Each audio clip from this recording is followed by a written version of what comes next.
1, and we should be live here. Astropub, how's it going Hey, tonight? hey, Hey, hey, going hey. good? Man, it's such an honor having you on the show. Seriously. You've got to be one of the busiest people on this whole verse. And the fact that you're coming on this show tonight, that means a lot to me, man. So seriously, thanks a Yeah, lot. Yeah. thank you for inviting me. It means a lot that you would invite me to such things. As funny as it sounds, I don't get a lot of these, and people forget.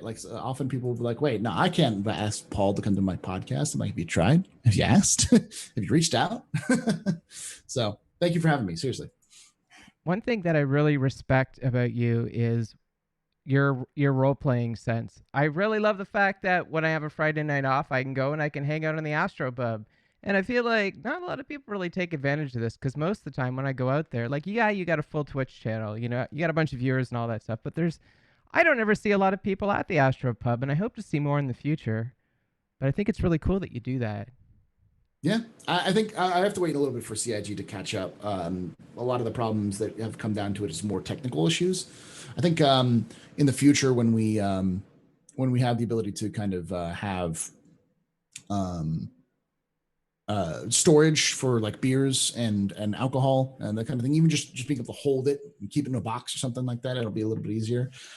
Because once you can make it easy for people to show up and they can buy something, it becomes a little bit easier to attract those folks to come down for it. So that's just for now. But thank you for coming by. It's been nice to have you come in and do that kind of stuff too. So Yeah, well, you do a good job of it, and I remember one time like when Buster was coming, and I think Xylo was in there too. Like you get some CIG people lurking every so often, mhm. and that's what I think it's really about. Like you get a little culture ingrained in there, and you obviously you keep everything in character, which I truly admire. But it just kind of makes me wonder, like how do you really do role play in Star Citizen? Like how is that? uh, it's a lot of learning when to role play and when not to. Hmm. The lucky thing is that Star Citizen is very already built for role play. Everything, like for instance, you got to contact the ATC to land. Make sure you're getting some food and water in you, otherwise you'll die. Uh, like uh, there's like a lot of the terms and the way that you play the game, just in general, the way the game asks you to play and in some way it demands you to play, is very immersive and very like couched in verse and in the kind of inverse kind of dialect anyways. So it becomes fairly easy to slip into that. But it's also important to remember when you're talking with other people that not everyone necessarily wants the role play. Hmm. And so it's a key about like just kind of bringing topics up naturally and just kind of discussing a little bit. I think it helps that I'm also a lore aficionado. So I know a lot of little background stuff to kind of key into it a little bit. Um, but yeah, it's pretty fun. And then it's easy to kind of just drop it every so often when someone's just like not getting it or just not want to do it. It's like cool, we'll just talk, you know. So So you don't ever hold people accountable to RP in character while in the Astropub. there's no reason to like if someone's there just to hang out and talk, shoot the shit, that's fine. Because like the saying a lot. I'm trying to catch myself in this one. Something I'm trying to fix. The stop it. The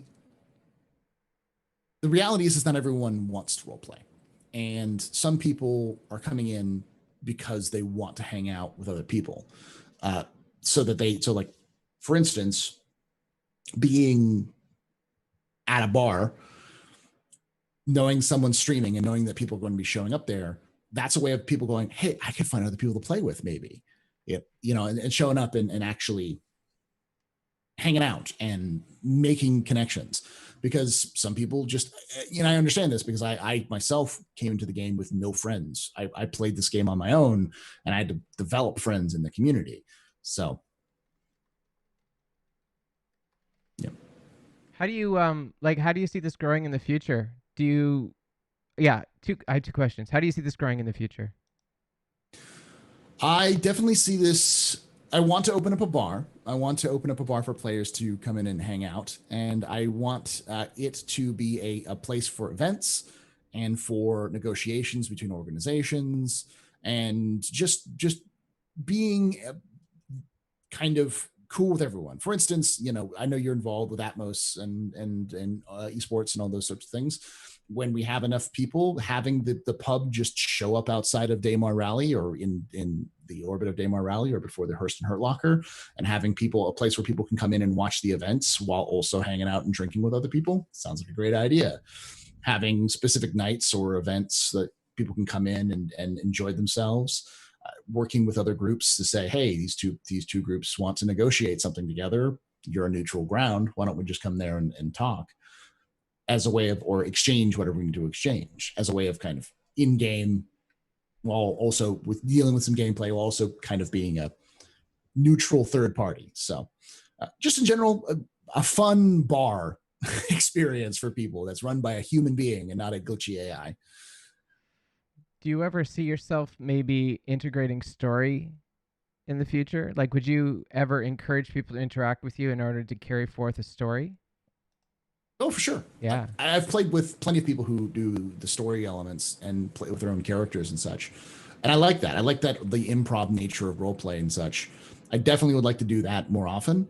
The key is, of course, you can't always force people who don't want to be involved in it. But I feel like if you do it well enough, people will just want to be involved. So.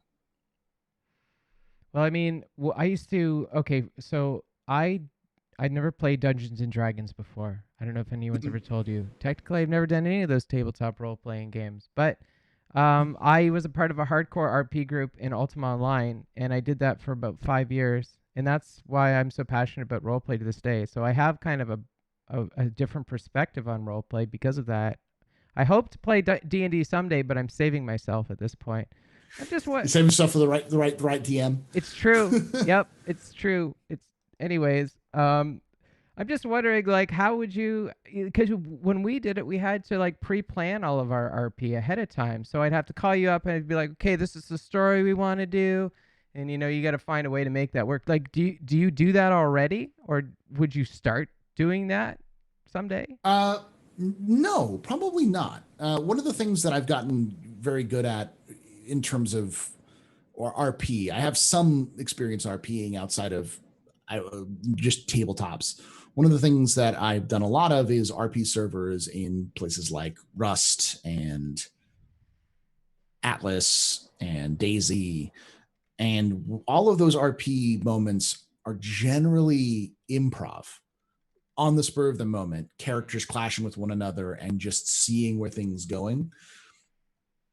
And over time, especially with small groups or small communities, you'll run into those people more and more. And the improv is where things get interesting because stories can go in directions you didn't expect. People could run into each other who aren't really compatible with one another. So they clash, even though they may have never run into each other before. So yeah, it's less planned and more spur of the moment. And I find that if you at least have a scheduled time for, like, especially in a large universe like Star Citizen, you have a scheduled time, like say, for instance, with events, you can bring people together to have an event together where people will just improv, but they know that there's going to be people at that place who are willing to work with you. Does that make sense? That makes sense. I think also adulting is saying in chat here, and it just makes me wonder if like in the future maybe you're going to be like a DM and you're going to have this content pre-baked and we're just going to come and work with that content or something. Maybe. I mean, the idea I have for like it's like a bar, for instance, would be less content and more inviting people. Like, for instance, some good examples are Steel. I forgot his real name. Its full name, but I just know him as Steel. Drake Steele? Is it And Drake Steele? no, I No. might. No, he's a streamer. And then you also have Mythmatic and those guys who are professional role players. Like that's their job with either D&D, like TTRPG, or with video games. And I find that as long as they know that I'm going to open a pub at this time, they're going to show up in character and they're going to hang out and they're going to take us on wacky adventures. So if, for instance, I know that I'm going to open a bar and I know that these folks are going to show up, I might have things prepared in terms of like, what would my character be doing right now in talking with these folks? Like, would they be happy? Would they be angry? Would, like, how have they reacted to each other in the past? And just kind of going with the flow there. I think about that every time I go to the Astropub. I'm always like getting myself in the zone. It's like, okay, like I always read up. Like I try to read up as much lore as possible before I go and interact with you, because I know that you know your crap, and I don't want to make a fool of myself. So like I always try and do my homework. But man, you're so good at that stuff. I tell you, you spin my head around a couple of times. It's being a historian in real life means that I'm very good at collecting random information bits and trying to pushing them together. So those kind of things fascinate me, and it's, ask my wife, it's an annoying habit. It's one of those things where it's like, I know all of these different things. She's like, yes, honey, you've told me this 4 times. Like, oh, I forgot. I know it's in my brain. I just forgot that I told you. I can remember what battle that Teddy Roosevelt fought in the Spanish-American War. But what was the turning point in the first Tavaran War, or who was the founder of Tumbril? But I forgot how many times I've told people that who's the founder of Tumbril. So it's the way the brain works. It's kind of a little weird for me, but so don't. It's more less of a blessing and more of a curse. Well, your Galactic Historian video series is a blessing. For a person like me who has a hard time going through all of those videos, or no, who has a hard time reading the lore, hearing something is just, it sinks in my brain so much better than reading it. So whenever I watch a video, I know the lore. It helps. It's great. And all of the videos that you've been doing this whole week for the IAE have been great, solid. I didn't know all that stuff about Drake Intergalactic, so now I know those things. Actually, you know what? I did want to pick your brain a little bit about the Galactic Historian series, because I'm a big fan of Amy Shira, who is the vintage space person. I don't know if you've ever seen her series or not before. She's on YouTube. But boy, it's so similar, because like I watched her series and then I started watching your series after that. Very similar, but you really get to the point a lot more effectively, I think. And I just wondered, like, do you pick up a lot of these skills from your career? Do you find you have professional training? Yes, Yeah. a lot of it comes from my professional training, and that's kind of where the Galactic Historian came from in the first place. Was that I felt that I could do lore, and I felt that a lot of lore channels I've seen for other games and IPs generally were more what I call wiki lore, where they would take a look at the wiki and they would not regurgitate their wiki, but take the wiki and explain it in detail. They might connect a few parts from 2 separate people. Oh, like this person was involved in this and they also did this. But very rarely would you see, and I'm not talking about Star Citizen, I'm talking about like Star Wars and 40K and Star Trek and Stargate. These lore people who are really good at what they do, and they make a lot more money and have a lot more viewers than I do, mostly just took pieces and just explained it, did an audio recording of a Wikipedia, if that sounds right, if that sounds correct. What I like to do is I like to take ideas and events and connect them together in ways that people don't realize, because that's what historians do. We take little disparate pieces of information that are from the same time period and maybe from the same culture or from the same records, and then we have to play jigsaw and figure out how do they fit together. And then we look at the context of what was going on based off of what we've seen from things like anthropology or from other cultures or civilizations that were nearby and their interpretations of them. And you kind of work it into, and you kind of come up with an idea of what was actually happening. So CIG presents an interesting conundrum, because it's actually very good for people like me. CIG never connects anything. They just tell you the story of this event. And they say, okay, so it happened at this time period. It was this person who was involved in this location. And someone like me looks at it and goes, New Junction with the IAE. Wait, that's the same New Junction this is the same city in the same time period that Gemini was founded in the exact same city. That's very interesting to know that both the founders of the IAE and the founders of Gemini Weapons were alive at the same time in the same city at the same time. So that's the cool little pieces, and it puts together in my brain a little bit more about what New Junction is, even though we don't have it in the game yet, where it came from, where it's going, this kind of dusty western town in the middle of nowhere.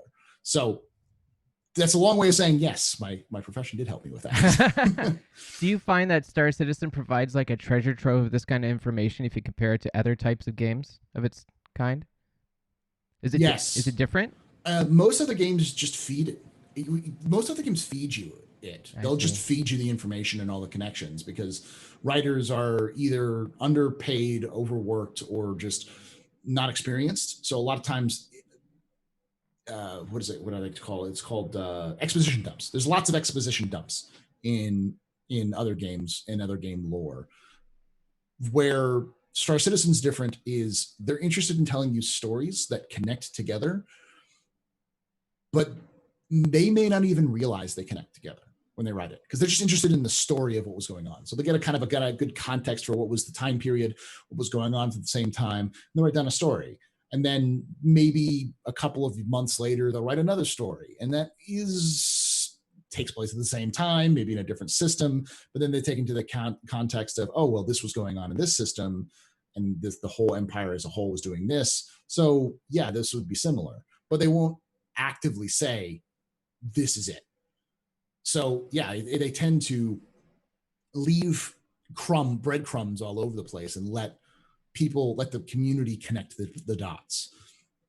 And in some ways, they may not even know that we've connected the dots. So I feel like they might also look at the community, because it's not just myself. There's lots of people who are doing a lot of the lore stuff. I feel like they look at a lot of the lore community who are connecting the dots and going, we didn't think about that. That's what happened now. That's canon now. So. Well, a lot of people in the RP community are discouraged by the bugs in this game. I don't know if you felt that. Mm-hmm. Do you find that it's hard to roleplay because of that, or have that kind of experience? I feel it's more difficult, but I've played RP'd in plenty of games which are early access and lost a lot of have a lot of bugs and have a lot of problems. I feel like CIG and Star Citizen specifically is a little harder to deal with, because the game doesn't have things like private servers. If there was, it'd be easier to curate the community.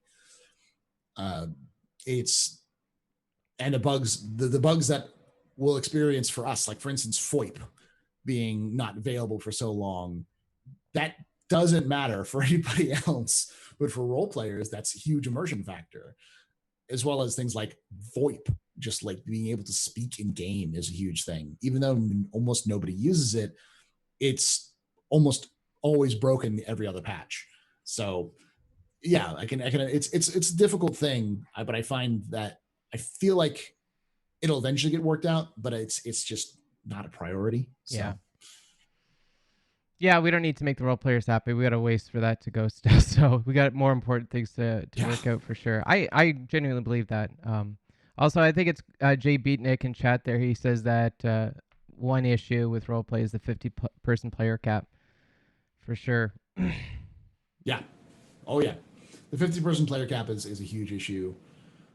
It's difficult to coordinate with people across areas. Plus, it's difficult even if you got 50 people to play the game with you for a roleplay and basically set up your own roleplay server.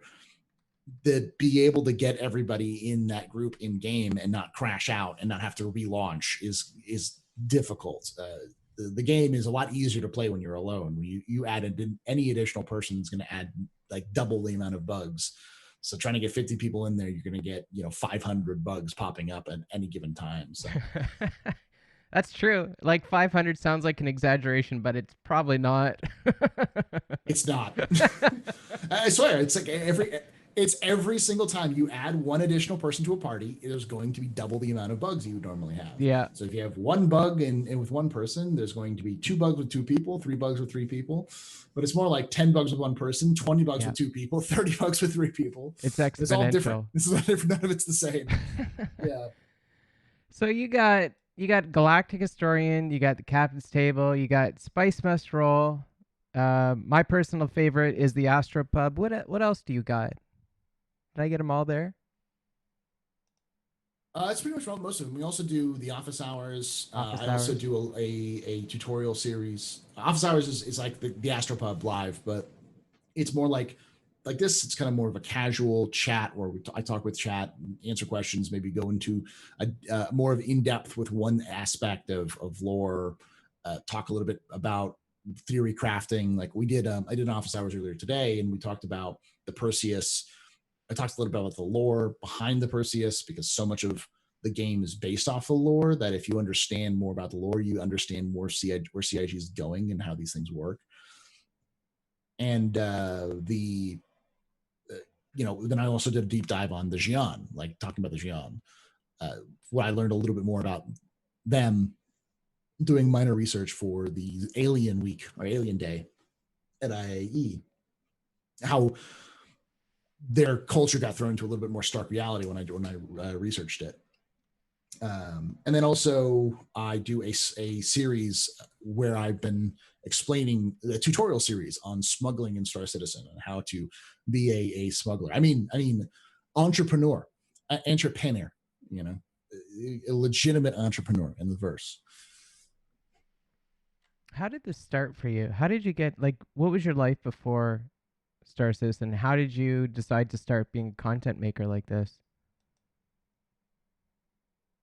Uh, well, well back in the day, back mid 2000s, when I was about 18, 19 years old, I was making machinima with Halo back in the day. I didn't do a lot of work, but I was consistent and I improved my craft and I really worked on it. And I got voice actors to help me out and lots of other things. And I did a pretty decent and I enjoyed that content creation. It kind of scratched that creative itch. But then I went to college and it became a little bit more difficult to do on a regular basis and other things became more a priority, it became harder and harder to do. So I kind of fell out of it. And then in 2011, 2012, I was playing DayZ a lot because I was getting back into computer gaming, and I had some friends who I met through there, and they convinced me. They tried to get me to stream, going to Twitch, and I'm like, I have no idea what I'm doing with Twitch. I've done YouTube videos, but I've never done any of this. So I kind of brushed it off, and then Kerbal Space Program came out, and I said, you know what, I might try to stream a little bit of Kerbal Space Program. That would be fun and didn't really do enough of it. Never really took off. No one really cared. And so when I discovered Star Citizen and I followed it really closely, I realized that I could start streaming. And if I started streaming when the dogfight module came out, I might be able to make it as a streamer, to get that crew's creative juices going. And that's kind of how it's been. Before this, I was mostly still playing video games. It was just more like work, go home, maybe play video games or be with like a role play server. Uh, my wife and I would, she was my fiance at the time or girlfriend at the time before that. We might meet on the weekends and go out. I might have like a tabletop RPG game every so often. But since then, since I've got Twitch partnership and all of these other things, it's becoming almost a second job, but it's Yeah. more like a hobby that pays for itself. It's much more of a passion that pays for itself. So, SpaceX engineer once told me to stream Kerbal because I told him about Star Citizen. He told me to stream Kerbal. But I gotta say, like I've done it a couple of times. Kerbal's got to be one of the hardest things to stream because it's like it's a calculator. It's just this like physics simulator. The nice thing about Star Citizen is at least it has this like organic nature where content randomly occurs. It like kind of delivers the mm-hmm. content to you a little bit, whereas Kerbal, it just grinding away. I find. I don't know. It's a lot more pre-planned. You have to kind Yeah. of challenge yourself. You have to give yourself a Yeah. challenge or a thing. And the hard part is to challenge yourself and be creative.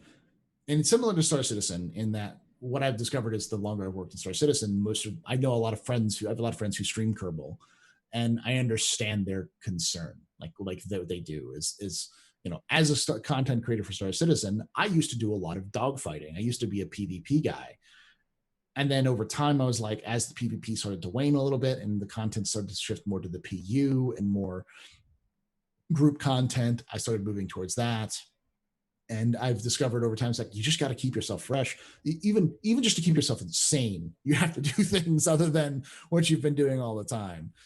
So props to those guys for doing it. But like, for instance, I always fall into the same trap with KSP where I end up doing the same things I've always done because I know they work, and then never completing through everything I was supposed to do in the first place. So It's really uncomfortable though being on stream and not knowing what you're doing, and especially in Kerbal where like the knowledge level is just like through the roof. Like there are people out there who just know everything about orbital mechanics and rocketry, and you can't walk into that room not knowing anything, and that's hard.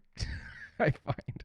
yeah, I would say there's a lot of backseating that goes on in the curl community because of Yes. that. It's like you're either there to blow rockets up and just have fun time, or you're there to be super serious. And if you're not super serious, then people will walk up and be like, "Well, you're not that good. Yep. I'm streaming this better." And it's not as bad as I as that, but it can feel like that when you're trying to stream it and you're like, "I'm a gamer. I enjoy video games.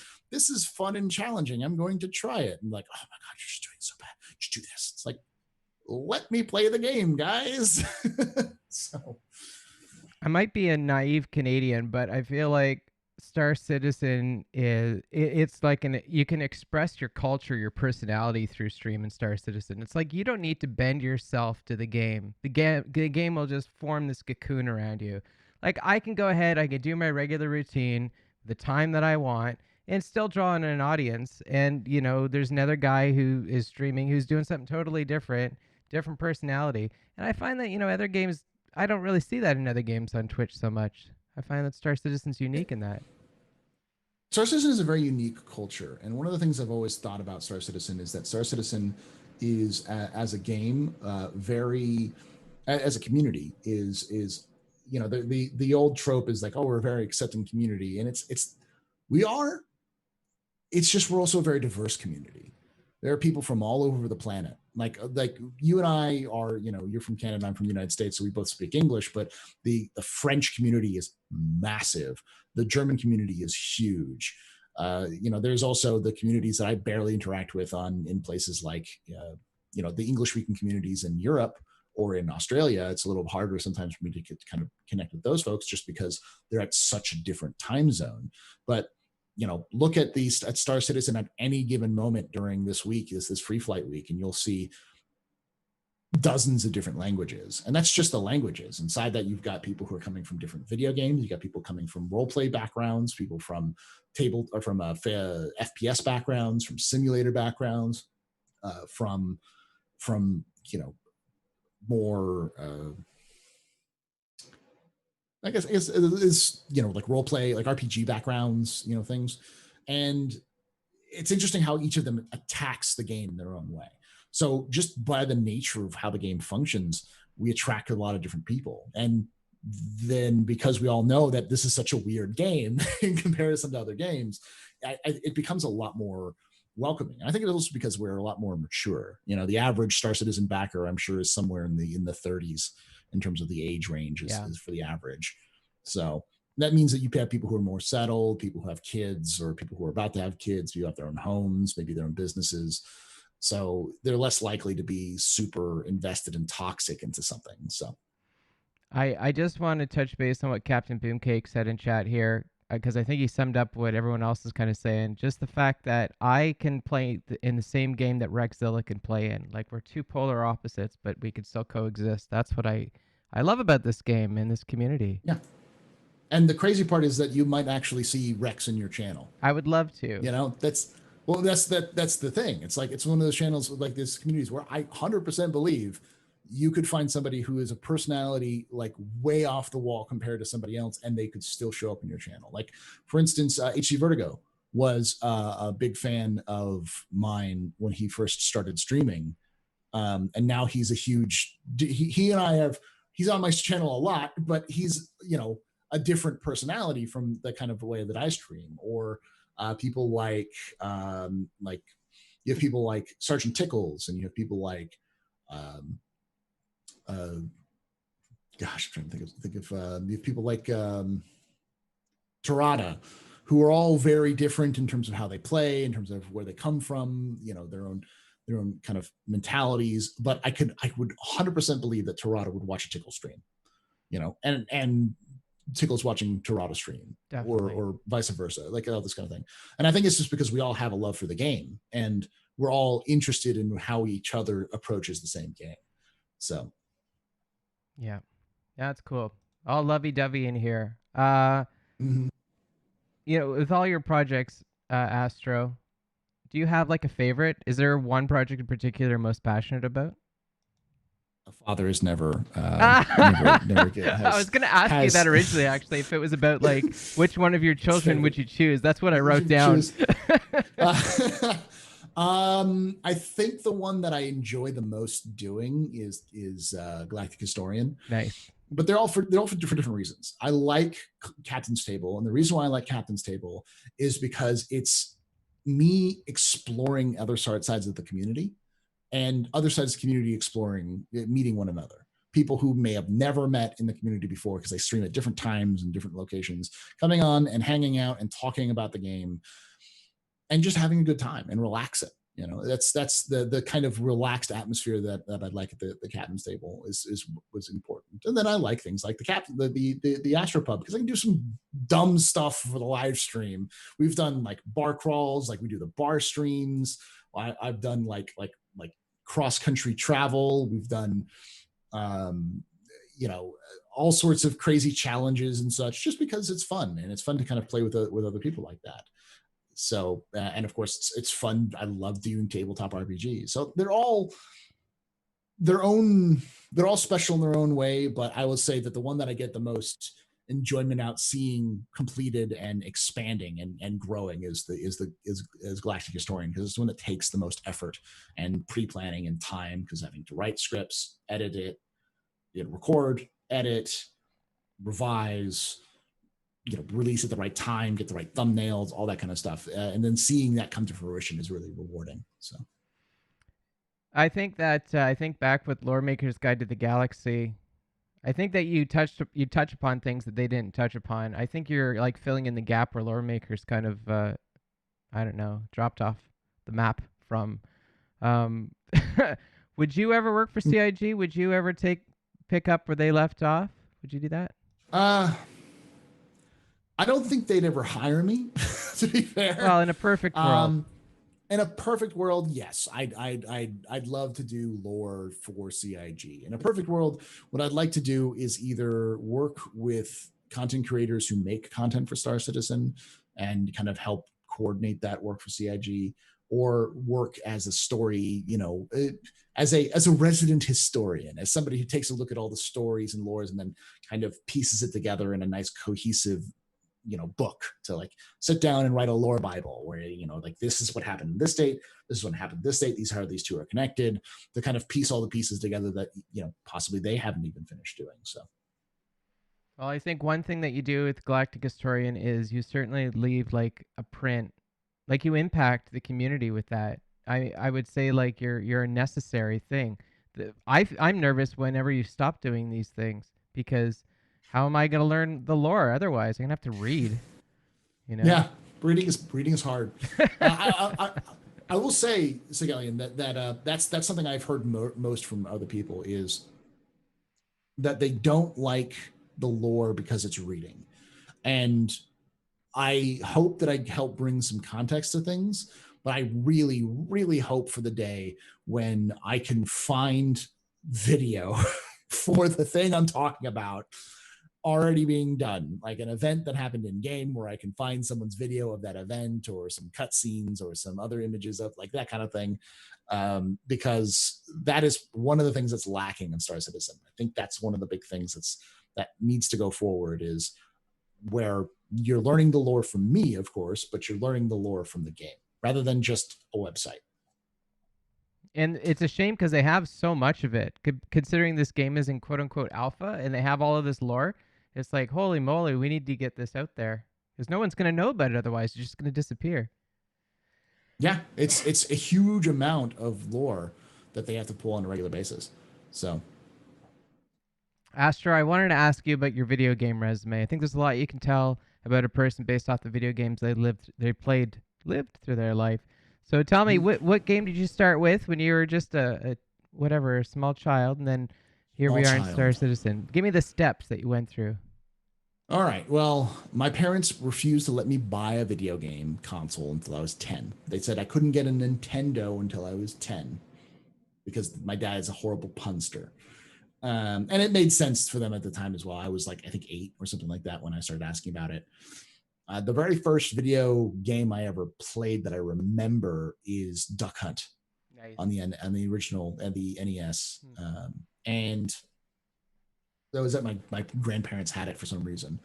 Then I ended up getting a Game Boy. My dad had a Game Boy and he never played it, so I stole it all the time and played Dr. Mario. And then Pokemon came out, the original Red and Blue Pokemon, and so I played that to death all the time. Loved it.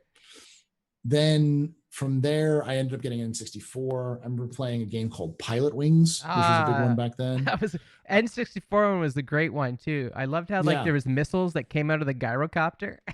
yeah.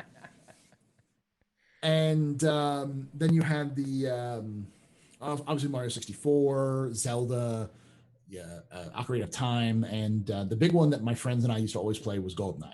That was the Right. big one that my friends would come home from middle school, high school. We would sit down, we'd play GoldenEye against each other. Then I did play computer games before that. Before I played consoles, the big games that I played, I think the first computer games. I played Duck Hunt first, but then I ended up getting things like Oregon Trail. But the first like real Hmm. games I played was Warcraft 2 on DOS Nice. and Civilization 2. Those are the first real computer games I played. I was very young when that happened. Oh, and SimCity 2000, I think is what we played. So that was an interesting time. And then I went back to consoles, and after that, I played. I went off to work during the summers, and I ended up coming back one summer, earning enough money to buy myself an Xbox, the original Xbox. So I bought an Xbox, the Xbox Halo Edition, and a copy of GTA, the GTA Chronicles, GTA 3, GTA Vice City, and GTA San Andreas, and then played the heck of those games, played it with friends and all that kind of thing. Then continued to get heavier into console gaming, getting things like the N60 or the 360, getting the Wii. Then sometime around 2010 to 2012, I started getting more into computer games. Again, the thing that really brought me back in was Kerbal Space Program and DayZ. The Kerbal Space Program, which was still in early access at the time, and DayZ, which was just a mod for Arma 2. And then from there, it was kind of the jumping off point. From there, I ended up getting into more and more video games, computer games. I have a Xbox One somewhere. I haven't. I think I've played it once to play the latest Halo games, the Master Chief Collection, and that was about it. It's like I'm done.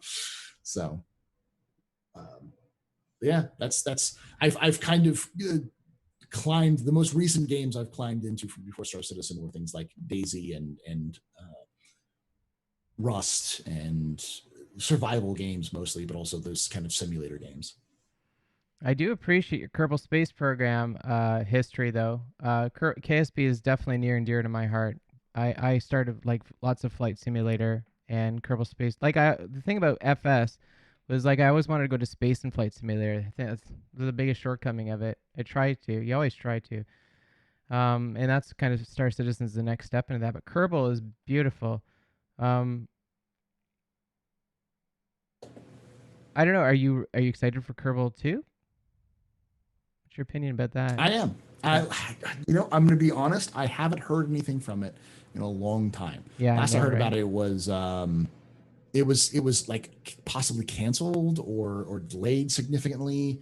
Uh, like the studio was shut down or something. I don't remember exactly how it works, but I remember that was being the thing, was the big was it being delayed or something like that. So I remember when like I think it was maybe a year ago, and they're at like Consumer Electronic Expo or something, and they're like, oh, we're gonna have this online module, and it's gonna be kind of like an MMO, massively multiplayer experience. And I'm like, I don't ever see this happening. I don't, it seems impossible what they're yeah, describing. It seems like a Star Citizen all over again. It's like, okay, we're gonna do this, and then they're like, okay, we need mhm. to delay everything. The way of things. I I think Kerbal would be a great game for a multiplayer co-op experience. For instance, having two simultaneous space programs being built out and doing different things and being able to rendezvous with your friends and such.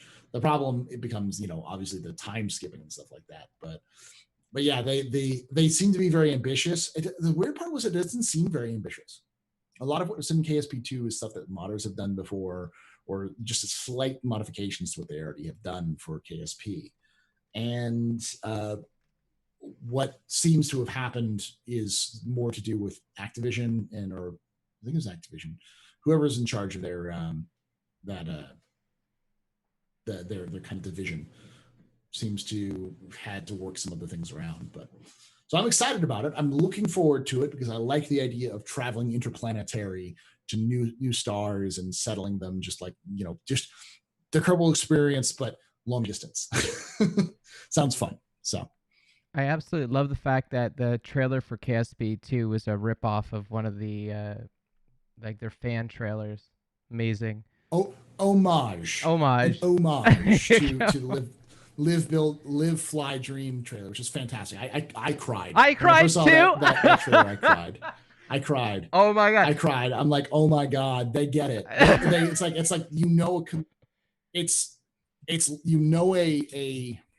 a developer gets it when they do something like that, because live fly dream or live build dream, I can't remember, I think it was live fly dream, that trailer kind of was the unofficial trailer for Kerbal Space Program for years before KSP2 was announced. And the fact that they were able to just touch on, they knew this is the feeling that people enjoy. Mhm. We're going to do this. Even people who hadn't seen the trailer would get it. And it's like, oh, not only do they get it, but like it's a nod to the fact that the community has helped push this to where it is. So it was a very nice gesture. So I can't believe how well you're describing this right now. That's exactly what I'm thinking. Like when I watched the trailer and I got emotional, it was like I got the feeling like they understood Kerbal like from such an emotional level. Like I just vividly remember there was a scene where like a rocket was launching and I in the pit of my stomach I got that feeling where it's like, oh, it's gonna blow up. Because in Kerbal you just repeat it over and over, and then the time where it works, you're just like elated. You're like, oh my god, it's working. And they encapsulated that in the trailer. And I'm like, oh my god. yeah, Like, how did they yeah. even do that? Do you see Star Citizen having orbital mechanics someday in the future? I think so. I think Yeah. CIG will try to do it. Hmm. I think there's enough interesting gameplay aspects for them to do something like that. I think the biggest issue, the one thing I'd really like them to do is orbiting. Yes. Not 100%. necessarily planets orbiting, which is something they know they want to do, but the idea of being able to go into a planet's sphere of influence, turning your ship off and just float, and eventually slowly bring yourself back into the atmosphere and crash, kind of thing, if you need to. So if you wanted to, you could just literally just hit into a planet and then turn your ship off, and then maybe calculate it the perfect way so that you could re-enter without having to turn your ship on at all, without using any fuel until the last moment. That kind of aspect would be fantastic, and I think it's possible with Star Citizen, with how well they've modeled everything else. I think it's definitely within the realm of possibilities. I like to see super duper hyper velocities. Like I want to make the whole velocity system based off acceleration like the Expanse has. That's what I like. I'd love to see that in Star Citizen, you know? Mm-hmm. Yeah, I definitely start to see that too. Yeah. I don't know if that'll ever happen or not. The problem is the PvP community, they're too adamant about the flight model, and I don't know what hypervelocities would do to something like that. But anyways, yeah. Uh, yeah. Yeah, well, I did want to ask you about your helmet. What's the story behind your helmet? Oh, the helmet is complicated. Yes. uh, it it's how to put this. The helmet came about because of Grocky's an old friend of mine who used to stream Star Citizen. He used to say that, Paul, you have a great channel. You really like to discuss. You really have a good kind of vibe going on. But people who vibe out tend to sleep, especially late at night. You need something to wake people up, to make them go, like when you get rated or something, like you get a sub or something that makes people go, oh crap, I really want to be a part of this person's stream. And so I was like, you know what? I could just get a helmet, because the joke I used to make is I have a suit. Now I have a helmet. I have a space suit. I'm wearing my space suit as a bad joke. And so it kind of evolved from there. It's like, I'm just gonna party out when people who come in, because it's a bar, it's a pub, enjoy like all this kind of stuff coming in. So Where did you get it from? The helmet? the helmet, Yeah. it's just Amazon. It's Oh. a pretty cheap prop helmet. You can get them for pretty easy. It's like $25, $23. I was once in the park. I don't know how much you know about the city. Nothing. Anyways, there's a lot of weird people in the city that I live in, just because it's like the warmest part of Canada, so they all kind of congregate here. And I saw a dude walking in the park wearing your helmet this summer, and I was just like, oh my god, I don't even know what to say right now. I felt like I wanted to take a picture of it, but I felt like it would have been offensive if it would have been like, hey, look at this crazy person wearing your helmet right now. Either way, There's a nuts person. I've seen a couple pictures of people doing it, because during when the COVID outbreak first happened, they didn't have masks weren't available for everybody. It was one of those things where I would see people would link me images and videos of like people wearing the helmets out to go shopping. I'm like, I don't know if that'll work, guys, but it covers the face mostly. Well, I think it works well. I have a helmet. I've never actually showed it on stream before, but I wanted to bring it out just for you for here today. Um, it's a Mercury Yeah, there we go. replica. That's a real helmet. Yeah, it's a little bit different. Yeah, it's kind of like a pressure, kind of like a. It's not actually. I think it's more like high a pressure trading. suits. Yeah, it's something like that. Anyways, I have Yeah. a helmet, but yours is way cooler because it's like disco. It's like a disco helmet. Yeah. My favorite part is that it's obviously based off of the old cosmonaut helmets from the 60s, because you can see the kind of like the ruffles and the stuff in the bottom.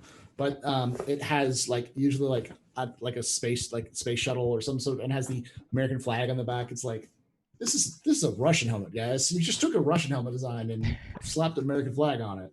I want to get like a real one, like the one that Tim Dodd has for Everyday Astronaut. I would love to have like a Russian or like Cold War era pressure helmet. I think that'd be super cool.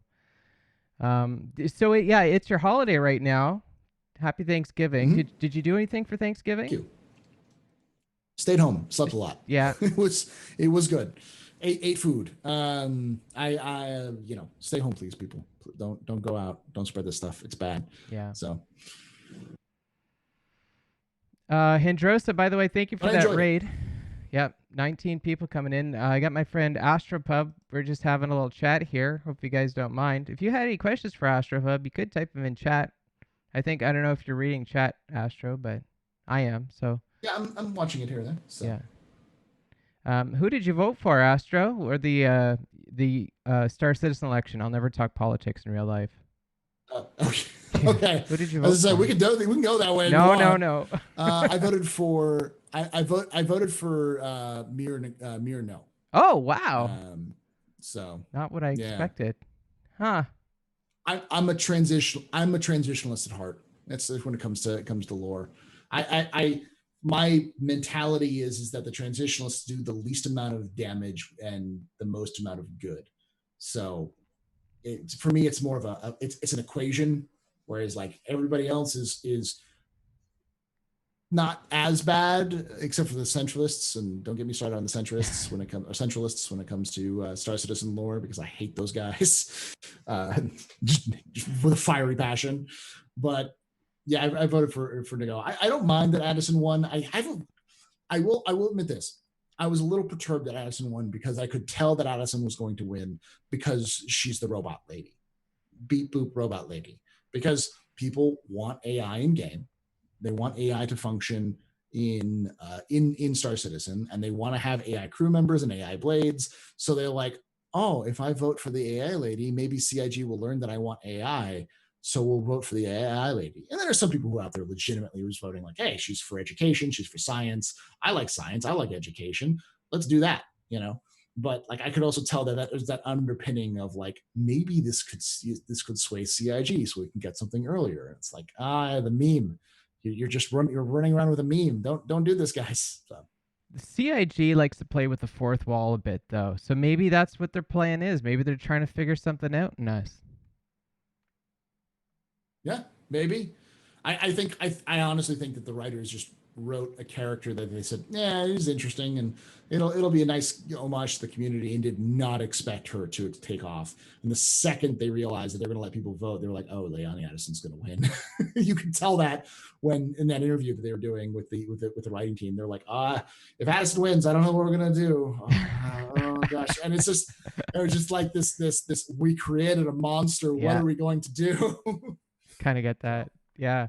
I voted for Addison because of Synthworld. Actually, I think Synthworld's really cool, and I kind of view it as like a potential future for humanity. What's your opinion about Mhm. Synthworld? I like Synth World. You like I think Synthworld? it's I think it's a I think it's a good project, but mostly I'm not. I have no opinion on it. I think it's good.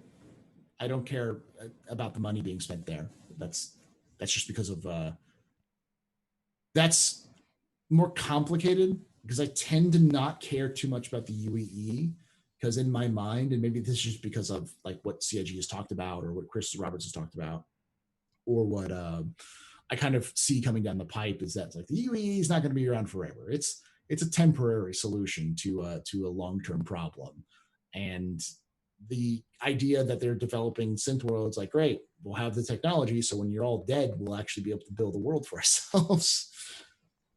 That's right. That's what I believe. Like we should have the technology, we should have the means to build our own worlds. We are advanced civilization. And like we want to aspire to be what is it like, type 4 civilization. How many types are there? Type 3, type 2? One of those. We want to go up to the next we're level. yeah, we're like yeah. I think Star Citizen is like a type two civilization. I want to say or type two and a half Two and a maybe. half. So like type Yeah. one is like because type one is you can control all of the energy from your planet. Type two is to control the energy from a star, and type three is control all the energy from a galaxy, um, or multiple stars. I think it's a galaxy. So and type five is like multiple galaxy spanning stuff. Yeah. Um So yeah, I think Star Citizens the UEE is somewhere in type two or near type two, between one and two. you ever think we'll see like UFOs in the future where it's like highly intelligent aliens in Star Citizen, way beyond us? Yes, I feel like there's probably some hint at that with the Kurthak, with the Xi'an and the Kurthak. So the ancient enemy of the Xi'an. Hmm. Oh, that'd be interesting. Um, okay, well, one of the I might as well get to the meat and the potatoes then, um, because there was a big reason why I I did like meat. invite you I here like today. potatoes. Yep. I mean, Like I've been trying to get you on the show for a bit now because, like, one thing I wanted to talk yeah. to you a lot about, with no like bias or any attachment to anything, is I'm trying to do this role play org, right, involving fuel. Mm-hmm. One thing I wanted to ask Yeah. you is how do I do it so it's a millennium old corporation? How practical is running an org like that? Like 1,000-year old. Well, Are you like a couple almost. 100-year Well, old? it's if it starts in 2000 Y2K and then Mm-hmm. 850 years later. Yeah, yeah. I mean, that's what Robot Space Industries is. Yeah. It's been around since the early mid 2000s, and it's been around for over almost 1,000 years. Um, the key is just similar to Robot Space Industries. When you're looking at the verse, a lot of the older companies weren't always the same.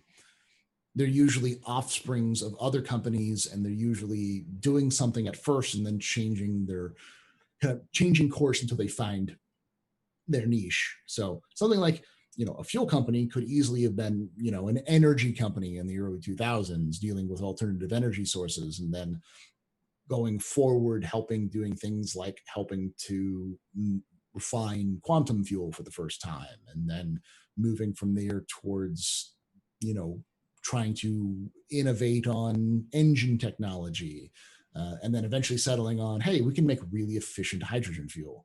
Let's just do that with what we have, kind of thing. So That's kind of what I was thinking, but you know what? Like, I just felt like there's so much lore out there. I'm gonna run into all these obstacles and problems, but I genuinely would like to write this up. Like, just over time. Like, if I play Star Citizen for 10 years, I would just over a span of 10 years be able to fill in like 1,000 years or so of RP lore. I think that'd be kind of terrifying but fun, but only if it's yeah, I mean, possible. That's why I ask. well, it's definitely possible. I mean, there are companies, like I said, our space industries have been around 1,000 years, or almost 1,000 years in the verse, but most of them are fairly recent. The key with a lot of these companies is that are very much older is having a product that is reliable, that everyone always needs, and isn't super political. So because with politics, the way that the winds move in politics can often change and destroy companies, especially in the Star Citizen universe. So you having companies like RSI exist. They exist less because they're not political and more because they're too big to fail. They're just so ingrained in human culture since they've been the first spaceship manufacturers. And you have people like Bering, and we look at Bering. Sorry, I hit my phone, my microphone. We look at Bering, and Bering is in lore is a electronics company. They make consumer goods. They make the toasters and the coffee makers and the refrigerators and your washing machines and light bulb fixtures. That's what they do on a regular basis. But they also make high powered weapons. That's a separate division that we know as Bearing Applied, or Bearing Applications, something like that. I can't remember which is where we see all of these weapons and ship weapons and personal weapons and such. So, with them, the key is that they're not just a weapons company. They've done other things. So something like a fuel company could easily be something like a fuel company, but also something else, like a media corporation that's been around a long time, or a mining corporation. Another good example of this is ArcCorp. ArcCorp started out as an exploration corporation, and then eventually became a mineral rights corporation, and then became a settlement corporation, and then became a terraforming corporation, and has now started making engines for the last 200 years. So it's kind of been everything. So Yeah. Scooter. Yeah, Scooter. Thank you for that raid. I see you coming in there with 3 people. So greetings, Scooter. I don't know if you're aware, but I do these interviews. I have a podcast here, and we have Astropub here. We're talking about lore. We're talking about RP and all that other good stuff. Um, yeah. I'll tell you one thing, Astropub. When I was watching your videos this week, I was really relieved to hear that House Poa, Aopoa, they have another 1,000-year corporation as well, aren't they? They have a kind of a monopoly with yeah, the Xi'an. If I get that right. Um, yeah, but yeah, did they actually get a factory planet?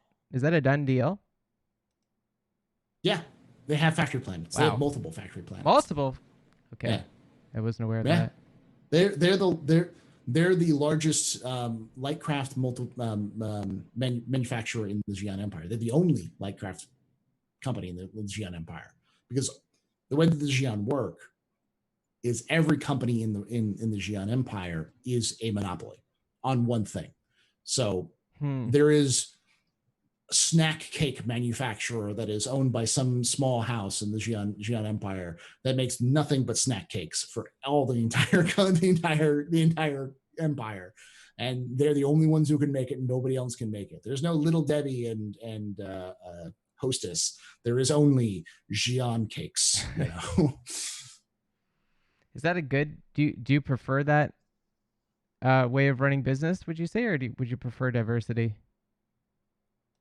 I prefer diversity. I mean, there's some obvious problems with the Xi'an, and I think I talked about this on my stream today, which is it's pretty obvious that there really hasn't been a lot of innovation in Xi'an technology since uh, the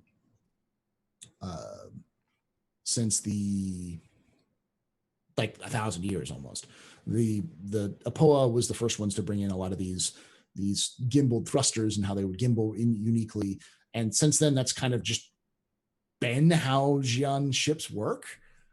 And it doesn't seem like there might have been some like improvements on it to innovate here and there, but there's really no outside pressure from anybody else trying to take their seat because no one feels like they could. So you have this problem where like you don't really have it in the human space where if someone is comfortably resting inside an idea, then they're likely not going to get challenged by the other Xi'an houses, which means that there's no innovation. Whereas with humanity, you've got Drake Interplanetary, which is just like, we can make something better, or Consolidated Outland, which is intentionally trying to challenge Robert Space Industries.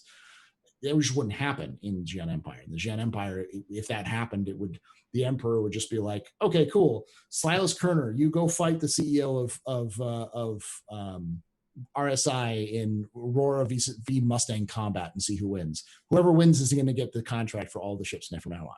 That's kind of like how they function. So, are you satisfied with how CIG has kind of designed the lore of their aliens?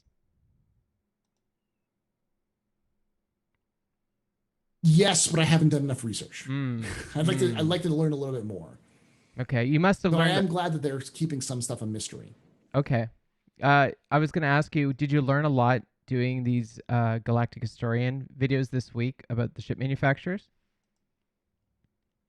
Yes, because I didn't do a lot of research into some of these before. I usually will go into a video and do a lot of research for a specific topic and then just kind of piece together notes and then turn that into a script. And in this case, because they're not really scripted, I've been mostly just keeping notes and pulling back and forth. And in some cases, like the Apoa thing, I knew that they existed. I knew they were a Xi'an company, but I didn't really know what was going on with them. And then learning how they got their position made me go, wait, is that how all Xi'an contracts are dealt with? Because all Xi'an corporations are owned by the Empire. So it's like, do you have Xi'an cooks doing bake-offs to see who can make better food to get the contracts for the food manufacturing? Are there farmers like furiously harvesting space crops to try to prove that they can harvest better space potatoes than the current Xi'an potato king? It made me sit there and go, wow, this is very interesting and unique and alien, and I like it. I want to learn more about this culture now. So, did you have a favorite ship manufacturer before doing this research compared to after? Like, did you think differently about your favorite ships? not really. Like I've always liked my favorite ship is the Freelancer, but my favorite manufacturer has always been Drake. And I haven't there's just really changed my mind. I will say that I think I have a better appreciation for a lot of the manufacturers. For instance, Asperia has a lot of lore behind it, which I haven't really delved into. I didn't know that it was founded by two brothers who were just fascinated by lost technology, and that kind of evolved into reverse engineering alien tech. So that's kind of thing. Like there are little details that I didn't really pick it up. Like Drake, for instance, I didn't have the full timeline of all the ships until I sat down and kind of was looking at it. I'm like, oh wow, if you look at the ships post Jan Dredge's administration, you start to see that the ships look less and less like cutlasses, but different and more unique. Things like the Kraken and the Corsair and the Vulture are all very unique compared to the Herald and the Buccaneer and the Cutlass, and even to a smaller degree the Caterpillar. They all have those very similar cockpits and canopies, and the rest of these are very different. And it's nice to kind of say, it's like, oh, maybe that's actually because the CEO changed, and so they demanded to do something different. So Yeah, it was one thing that I noticed was Crusader, how it started out as a guy who defected. Well, he was very anti against the messers. he was anti-Messer. Yeah. So Mm-hmm. yeah, he went against that and started up kind of a social group, I guess, to manufacture spaceships. And I thought that was great because, and I think it's especially great. I'm sorry to go on about this, but like in the case of Ultima, because I'm doing Ultima in the same way where it's a social group doing the corporate structure. And, I just love the whole peace and harmony. It's kind of like peace and harmony. It's like a bunch of hippies making spaceships. That's how I kind of interpreted it. Whether that's true or Yeah, not doesn't that's really very much it. Yeah. doesn't really explain why there's no escape pods on the MSR, but I guess that's a different story. That's a different issue right there. Do you feel like there's any shortcomings in the ships delivered versus the ships in lore? If that makes any sense? Um, yes, I think CIG, especially early on, fell into this problem where they would do lore about a ship that was in production but wasn't done yet. So they imagined something very different than came out. I think that's changed. But for instance, a good example of this is in the story about the MSR, the first story we got with Alex Dugan and Maz Hulin. The story that we saw, it's not the story that we saw, but it's the same people who, like the captain of the belligerent duck, who's the one that video we saw recently, the reunion video. The first story that they show up in, Maz throws a kind of body out the airlock of the MSR. And now that we see the MSR, it's like, there's no airlock in the MSR. Did you just hurl them out the back door? So it's little things like that you see every so often, which is kind of weird. But generally speaking, the biggest thing that I have problems with is that there's a lot of ships in lore that get mentioned that never show up. And I always think, like, are they going to show up? Is it going to show up? Like, for instance, there is an old battleship that was mentioned. I can't remember the name of it. It's a certain class battleship. It's like a Titan class battleship, which never shows up again. And then there's the competitor to the Anvil Hawk, the other ship that Aegis made, that at the same time as the Anvil Hawk for the same contract, called the Aegis Bearcat. And it was made and it was in service, but we don't see it outside in the verse. Like, what? Come on, guys. That's a cool name. It's a cool reference to an actual airplane that existed in real life. And could we get the Aegis Bearcat? Yeah. Crusader, another example. The first Crusader ship was a shuttle, similar to, like, say, the Pisces. And the second Crusader ship was called the Jupiter, which is literally a civilian carrier. Its job was to take shuttles to market. So I can imagine the Jupiter being a massive ship that's just a hangar bay that holds a bunch of smaller ships in it. And I'm like, that'd be a really cool ship to have in the verse. An old Jupiter as a like a ferry ship, like something that ferries ships to and fro in different locations. So I wonder if in the future Crusader will make a smaller ship and require the use of a ferry. I mean, it seems like as a vehicle manufacturer, they would want another vehicle to do deliveries with. That makes sense. Mm-hmm. Yeah, and that's where the Jupiter came about, was that they needed, there was one of their chief operators in terms of their factory line was like, hey, there was a delay in some of the shipments, and the chief operator was like, if we made our own ships, this wouldn't be a problem. If we had our own ship, many things carry. And the CEO is like, we could do that. We already make ships. Let's just make a bigger ship. So they made the Jupiter, and then people saw the Jupiter and were like, that's a cool ship. I'd really like to buy that because that could also be a really good cargo ship. And so they started selling the Jupiter. And that led to things like the Genesis Starliner and the Hercules Starlifter and all these other ships like that. So and I feel like there's a lot of those ships that CIG lore team talks about, which fits a niche in game that they haven't quite finished yet, which I think would be cool, kind of cool. Now, while we're on the subject of ships, I might as well ask you, how was your IAE this week? As a retrospective, how did things go? Very awesome.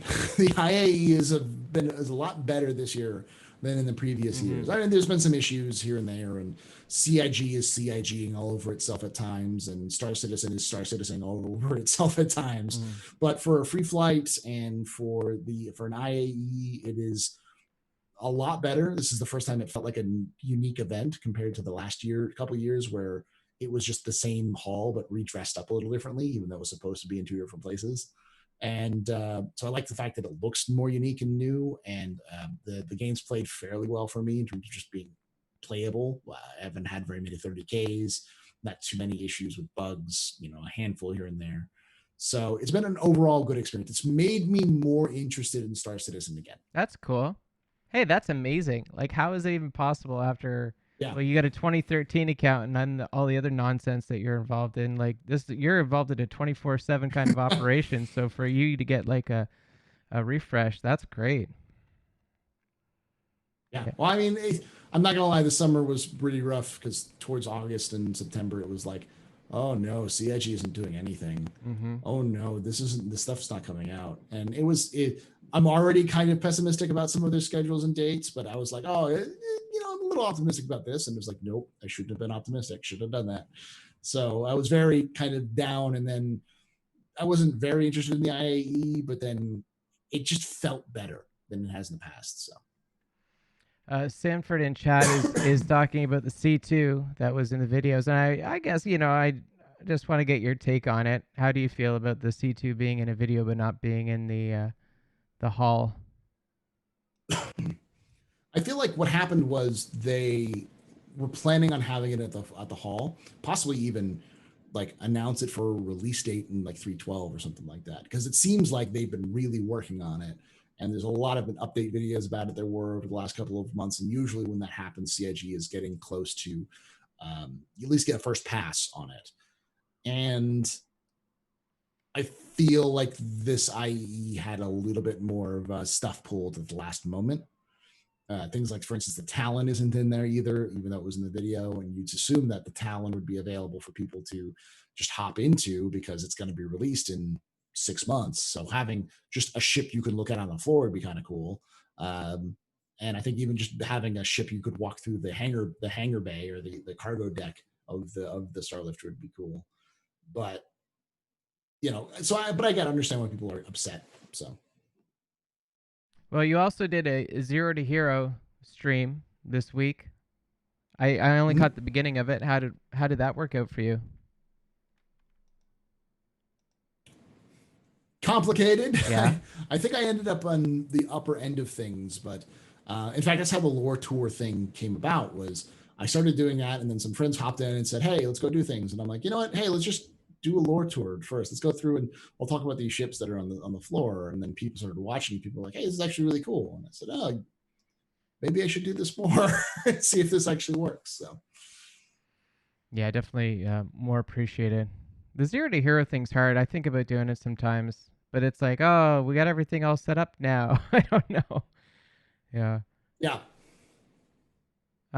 You said last week that you expect the Percy to be a worse hammerhead. Your words, worse hammerhead. Do you still feel that way? Yeah. Yeah. Hmm. Yes. Yes. I feel like it's going to be a worse hammerhead in the sense that the hammerhead has better damage capabilities than the Perseus. I think the Perseus is designed as an alpha strike ship rather than a DPS ship, if that makes sense. Whereas with the hammerhead, you're dealing with you can bring a lot of guns to bear, which will probably do more damage overall and on a consistent basis than the Perseus. But the Perseus is designed to hit really hard and then stay in a fight. So we'll see where it comes in. We'll find out more about it tomorrow, Tomorrow. or later today. Oh Later yeah, that's today, true. Yep. wherever you are, you know. So. Do you play the spaceship game? Like, do you buy spaceships still, or do you not get involved in that? No, I mean I buy ships for giveaways and stuff like that. So like the IAE, generally speaking, I kind of buy a ship and then that I think will be pretty good for a giveaway. Then I'll melt it. Then I'll buy another one on credit, and I'll have that and then buy back and then purchase those for credit for monthly giveaways or for regular giveaways. So But generally, no, not really, not anymore. I with everything being available in game, and there's really no reason to have a lot of ships.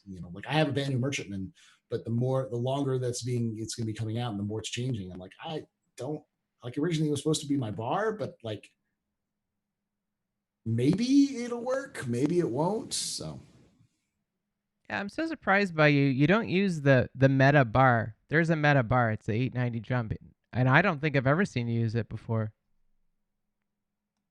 it's too big. Too big. The problem that I have with the 890 jump, yeah, the problem I have with it is that it's a large vessel designed as a yacht, but it also is huge. So because it's so big, it becomes like a people will just wander off. There's really not a lot of coalescing unless people just want to stay there, and it becomes a problem kind of getting it out of port. You have to go to like a actual landing zone and pull it out. And up until Grimhex change, it was you had to go down to a planet and take off with it, and all that sorts of things. So that was just a hassle. Whereas a 600i or a Phoenix can fit in most places. What's your favorite bar in the verse right now, including ships? If the ship's better. Uh, Favorite bar in the verse. Wally's is my favorite bar Yeah. in the verse. It's so good.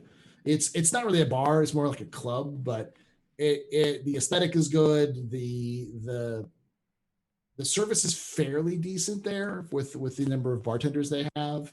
It feels more like a place that would exist, whereas and then maybe Old 38 on Grimhacks would probably be the next one. But like places like the bar in Lorville just seems like it wouldn't exist. And the like it's things like R&V or whatever. And then the bar in and then G-Lock is just too much TGI Fridays for me. Oh my god, it It looks totally is. too it's a 2GI Fridays. It's a TGI Fridays. So Well, that's what I liked about that bar actually, because I could go get a drink and then I could just go sit down up in the lounge area and be antisocial.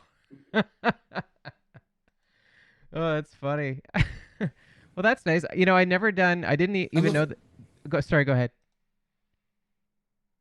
No, I was just gonna say, I'm looking forward to being able to set up a bar somewhere, Yeah. even if it's just a couple of boxes and some booze.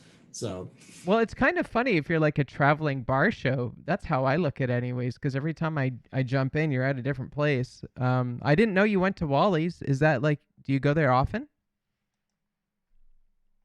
no, not really. I mean, I tend to go to Wally's for bar crawls. Like one of the ideas I have for events with the Astropub, with an actual pub, is to have everyone go to say start at Lorville and go to the R&B at Lorville, get a drink, then everyone come back with me to a hangar, everyone get into the ship and the pub, and then have drinks as we fly to the next location. Then people go to that bar, drink a couple, come back to the pub, fly, and just kind of go throughout all of the Stanton system, go to every single bar in the Stanton system, and drinking along the way while at the pub, that kind of events. So, and so that's the most times I've been to Wally's. Is just doing those kind of events. Okay. I have to keep an eye out though. I wanna check out your Wally's bartending.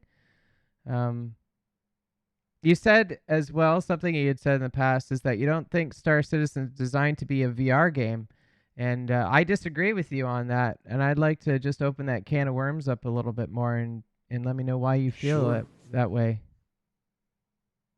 Because I've played a lot of VR games. I'm one of an early-ish adapter to VR, and VR games require you to do a lot more tracking with things like hand placements and being so because you have the hand controllers, and the movement is janky and weird because you can use um, the joysticks on the hand grips to move around, but then you get like motion sickness and everything else like that.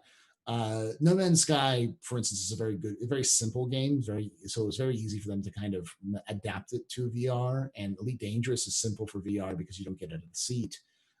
But Star Citizen's more complicated nature, especially with things like Death of a Spaceman, uh, more sim like aspects, it becomes more like you'd almost have to code a completely different game to get the VR aspect in the game. I think you can still do VR for things like flying a ship, like where it works in Elite Dangerous, but I don't think you'd have a full VR experience without CIG going back and recoding the entire game just for VR. I think code is a very dangerous thing to say about it because I think it would still be the same code regardless. But I think interface would definitely need a serious rework. But I think that like we're missing hardware right now in the VR world. Like we still have yet to invent something that solves a lot of the problems. I think that once that mystery hardware exists, then I think any game will be suitable for VR. You know what I mean? Mm.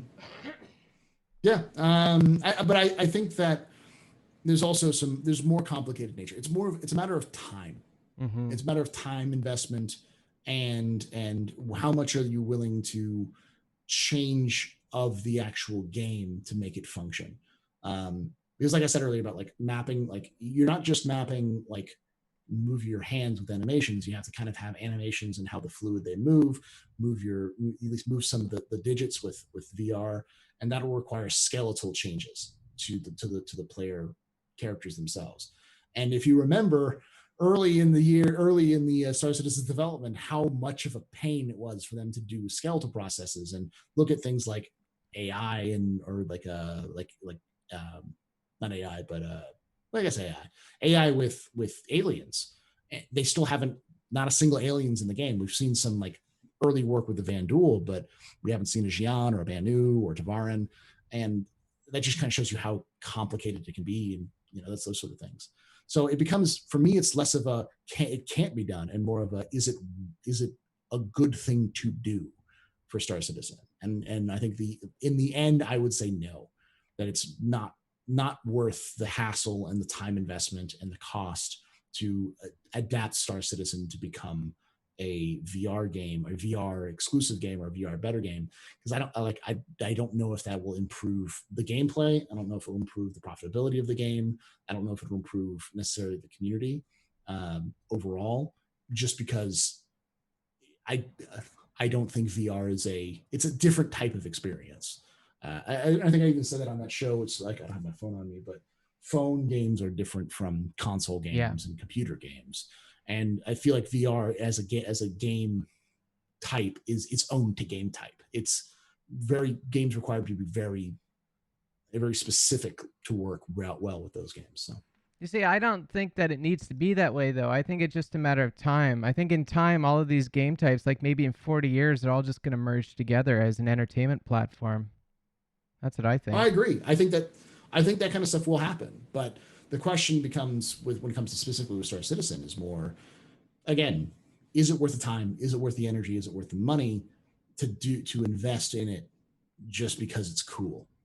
Yeah. There's the rule of cool, but there's also like we're 8 years into a development cycle where there's still significant things missing, and the single player campaign that was supposed to be out in 2016 is still not out, and likely not out for another 1 or 2 years. Should we be thinking about the amount of man hours it would take to modify the game to full support VR in terms of the way, like the full support of VR? Because it's also Chris Roberts. Chris Roberts is not going to sit there and go, "You have a VR headset working." Yeah, there we go. And another thing to bring up is like he's he's going to do. He's going to go full out Yes. I want you to be able to in a full immersion take as Yeah. you're moving your character around. That's what Chris Roberts like to do these things. But also, like one of the things, the stable things for VR is it needs to have a high frame rate, like 120 FPS on the highest graphics cards you can get. And we on at the best of times can maybe get 90 frames in deep space. But can you imagine like the vomit fest that would be Lorville, or Microtech during IAE, when you get out of your bed, when it's like it's like two 1 frame per minute, you know. 015 is running 95 frames per second on a 3080 in deep space. That's amazing. I'm a 2080 and I get about 20 frames per second in deep space. So good on you, man. Yeah. I don't know. I know Uh, that CIG talks a lot about Ready Player One, so I guess I have it in my mind they want to achieve a mm, Ready Player One kind of scenario, and I don't know. I support that. yeah, Escapism, man. I think it's possible. Yeah, oh yeah, I think it's possible, but I don't think you have to go through the VR technology to do that. And I think CIG really wants to incorporate VR in a way that's meaningful. But I also know that CIG is having trouble building planets in terms of they have 100 systems they have to build, and it's been 8 years. Kind of, I know I'm harping on this again, but it's like there's a lot of other problems. That's true. It's like the floor is dirty and we need to clean it, but the house is falling apart and there are gaping holes in the walls where we haven't finished it, and someone is desperately saying, let's mop the floor right now, we need to mop the floor right now. It's like, it doesn't do anything when the house isn't built yet. Because like when I say 120 fps, is that most VR screens are two screens on your face, each having to run at 60 fps, so you have to run the game at least like twice through two screens, both at 60 fps. And that can be really rough, especially with Star Citizen, which is an early access game. Um, so Okay, one of the last things I wanted to ask you is your truck. You have a truck. Tell me about your truck. I do. My actual IRL truck, Yeah, your my IRL truck. 99 my 99 Dodge Dakota. It's a I've owned it 1999 Dodge Dakota. I've owned it since 2009. So it was 10 years old when I first bought it. It had less than I think it had 20,000 miles on it when I bought it, and it's now like 135,000 miles. It's a 4-speed, 4-cylinder. I have beaten the heck out of it over the last 11 years, but still running. It's the first truck I ever purchased with my own money, the first ever car I ever purchased with my own money. Wow. And like, it's so hard to find stick shifts these days. Yeah. So like I've promised myself that if I ever get rid of that truck, I'm buying a Cybertruck. Yeah. That's the only thing that's going to replace that truck. It's something that's super futuristic. Go from literally the 20th century to the 22nd century. That's the only way it can go. I'm just going to skip an entire century when it comes to vehicles. That's funny. So people are talking about manual transmissions now in chat, so that's pretty convenient. I want a Cybertruck too, man, because like I've always wanted a DeLorean, and I don't think a DeLorean is practical at all. And a Cybertruck, I think, is the best kind of compromise between getting a DeLorean and a practical vehicle and electric.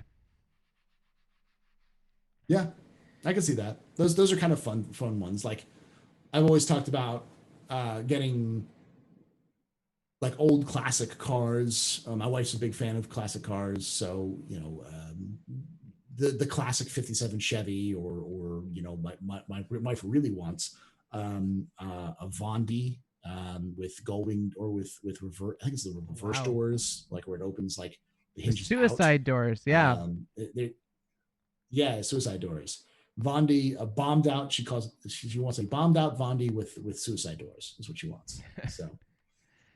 Well, to satisfy Heavy Bob's requirement here, I would pitch my truck. I recently acquired a 1979 Jeep pickup truck, and I'm trying to sell it right now. So if you ever want to pick up a classic pickup truck. Well, I'll think about it. Okay, sounds good. It's got a manual transmission. There we go. Yeah. Yeah. Anyways, well, like we're coming up to our time here. We got about 2 minutes remaining. So, what else do you got going on, Astropub? What's your future look like? What do you got planned?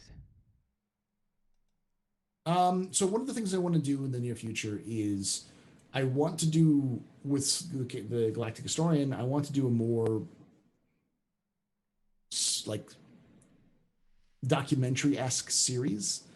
Possibly using in fiction, in verse, like in-game kind of footage a little bit more for it, but chronicling the history of Star Citizen universe from beginning to end. It's this big, long history project of documentaries talking about humanity's history in space from the late 20th century to today in terms of what we have for the lore for CIG. Yes.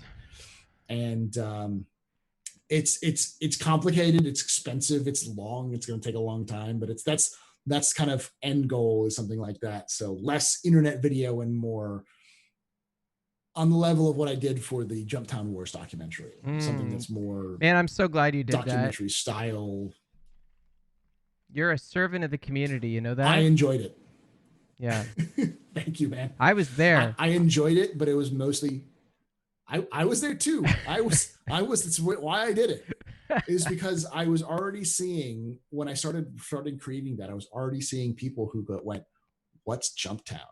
Or what are the Jumptown Wars? And going, oh my God, this was an event that made it into lore that, in 4 years will be a memory, a distant Yeah. memory for most people, or people who have come in who'll be hardcore Star Citizen fans for 2 years will be like, what is Jumptown Wars? What are you talking about? What is this? And it's like, you didn't hear about the first real in-game player event that made it into history of Star Citizen. So that's what inspired me. It's like, I need to do this for posterity, because I know in 5 years, when Star Citizen is finally entering late alpha, in sometime in the late 21st, the 22nd century, when Star Citizen's finally exiting beta, someone will look back and go, I remember the Jumptown Wars. So, yeah, one of those posterity things. I think it was important for not only for the fun to incorporate how CIG incorporated the lore, but also for the fans, for the community to remember what it was like, this event that so many people had been part of. Yeah, you immortalized it. Geez, I want to go one step further there. You're talking about maybe doing some of these, going into the history, the older history of Star Citizen, I guess you would say. What do you know about Earth? What happens with Earth? What does Earth look like in 2950? It looks a lot like, I would say, Rome does today, where you see a lot of modern buildings alongside ancient ruins, and ruins which are being preserved and cordoned off. Some are being preserved or being retrofitted. Earth is very it's very developed compared to what we have today, but a lot of the old Earth is still around and being preserved, through stasis fields or through other means to try to prevent decay. So, like, for instance, the Statue of Liberty, the Eiffel Tower, the Empire State Building, the Sydney Opera House. These are all things that still exist in 2950, but they exist in a way that's kind of like the Colosseum or the Forum, or like the like famous castles in places like Japan or China, or Europe, or uh, mosques in the Middle East that are from the 15th century, how they're still being preserved and being taken care of. That's that kind of thing. Earth is a lot less crowded than it is today. Um, Probably only a couple billion people live there, Hmm. 1 to 2, but because most people have left, and it's mostly a bureaucratic center. So the people who live there are mostly people who work for the government or work for corporations that work in tandem with the government. Very few people live there, unless they were like very rich and lived there for a long time. So it's a lot. It's a weird thing, because it's like seeing large stretches of modernity, and then most of it is like a museum. So the Earth is, I guess the best way of putting it is like, it's like visiting a museum today, Hmm. where it's like sort of remembering the distant past, and you can walk through some of these buildings and see some of the history, but you don't really want to stay there for very Hmm. long, because it still smells kind of weird, and you're pretty sure that something died in the floorboards about 2 centuries ago, and no one's bothered to pull it out. Okay, well that's good, man. Well, thanks. That's cool. Well, I look forward to checking up future episodes of Galactic Historian. We'll wrap that up there. Leave you guys off to Carbon Tales, it looks like. And Astro, thank you again so much for doing this tonight, man. Like I said, you're a civil servant. You know that? So, Thank you for having me. It's fun to come on and do these kind of interviews and do this kind of podcast and such. So Well, and everyone out there, be sure to go check out his videos. He's got one video a day going through the history of the manufacturers. So be sure to check that out. Go to his YouTube channel. I'll link all that. This is all going to be on YouTube later, and you'll be able to see that. And yeah, the Jumptown Wars as well. Cool. And thanks to all you guys watching this Mhm. today. I don't know when the next episode's going to be, probably in a couple more weeks, but stay tuned for that. And I hope you guys have a fantastic Friday. Have a good night, guys.